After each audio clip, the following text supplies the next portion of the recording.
Everyone, Eid মোবারক। একটা page দিয়ে 10টা অ্যাকাউন্ট খুলবেন কিভাবে? একটা পেজ দিয়ে 10টা কেন 20টা অ্যাকাউন্টও খোলা যায়।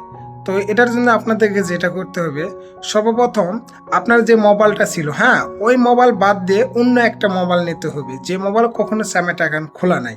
ওই মোবাইল থেকে যখন ফেস ভেরিফিকেশন করবেন তখন হলো কপালের টিপ দিবেন, একটু মেকআপ টেকআপ করবেন, টোটালি আপনাকে যেন চিনা জানা না যায়, ঠিক আছে? এইভাবে আপনি মেকআপ টেকআপ করবেন, করার পর ওই নতুন মোবাইল থেকে ফেস ভেরিফিকেশন করবেন। যখন ফেস ভেরিফিকেশন পাস করবে, ঠিক আছে, তখন আপনার যে মোবাইল, ওই মোবাইল থেকে আপনি আইডিটা লগ ইন করবেন। আইডিটা লগ ইন করে এই মোবাইল থেকে আপনারা অটোমেটিক র্যান্ডম কল সব কলই আসবে, ঠিক আছে? এবং লাইভে থাকবেন, লাইভে হিউজ পরিমাণে কল আসবে। তো কথা হচ্ছে, এভাবে একটা পেজ দিয়ে আর একটা অ্যাকাউন্ট কিন্তু খোলা যায়, ঠিক আছে, এবং ভেরিফাইডও করা যায়। তো তারপর যদি না জানো, বিস্তারিত যদি জানতে চাও, আমার কমেন্ট বক্সে আমি হোয়াটসঅ্যাপ নাম্বারটা দিয়ে রাখবো, আপনারা SMS করবেন। আল্লাহ হাফেজ।